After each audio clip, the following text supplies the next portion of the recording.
Hello guys! Good morning! Nana is here. So again, it's Saturday. So as usual, ang nanay duties ang ipagluto ng almusal ang aking staff. So meron ako kasing staff na mas prefer niya ang rice. Dahil syempre mas kailangan heavy ang breakfast. Minsan hindi lang, pagka lang di nakakapagluto, tsaka lang bibili ng pansit, spaghetti, pandesal. Pero pagka ganitong may chance, ayan. Maaga ako nagising because ang kuya, magang umalis kasi may workshop siya. Ang Karin may pasok. So ako lang mag-isa dito dahil si mama naka-leave. Bakasyon naman niya syempre. Actually, family day namin sa office. Meron kaming family day sa Star City. So, syempre hindi yun ma-enjoy ng nanay dahil yun nga, very busy dito. At saka yun nga, hindi available ang aking mga kids. So, share ko lang guys, kagabi nagluto na ang baby ko na, actually ako dapat magluluto ng kaldereta, chicken kaldereta, na babaunin ng kuya ngayon. Pero nag-volunteer ang aking baby yun na siya magluto. Siyempre nagtira ako ng pang-ulam namin dito guys. Napakasarap ng kanyang chicken kaldereta. Ayan. Sabi ko, Karin, bakit parang hindi siya masyadong mapula? So, nilagyan niya pa na ng nilagyan niya ng condensed milk, nilagyan niya ng keso. Napaka-creamy. Ang sarap. Talagang, guys, may pagmamalaki ko na ang mga junakis ko talaga. Ang sasarap nilang magluto. Naku, kitang-kita pala yung napaso sa akin. Ayan na, nangingitim na. Magagaling silang magluto. Masarap. Si Karel, pastries, cake, brown cookies, tapos luto ng ulam. Ang sarap niyang gumawa talaga, promise. Kahit hindi ko sila naturuan.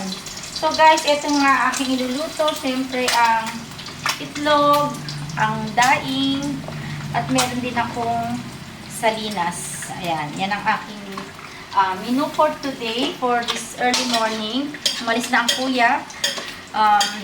Habang ang baby yung tulog pa, maya-maya gigising nyo kasi may klase siya. While waiting naman ako sa aking mga staff. So, yun lang po guys. Napakaswerte ko lang dahil ang mga junakis ko, talagang pag gusto nilang magluto, sila ang magluluto. At talagang masarap. Masarap silang magluto. Natutunan lang nila ang sarili. Never ko sila talagang tinuruang magluto. Kusang ano nila yon, best effort nila, sariling ano nila yon, kaalaman. Or ngayon naman kasi madali na dahil 'di ba YouTube mo lang naman, malalaman mo na yung mga ano pero syempre iba pa rin yung timpla mo kaysa dun sa timpla ng pinapanood mo.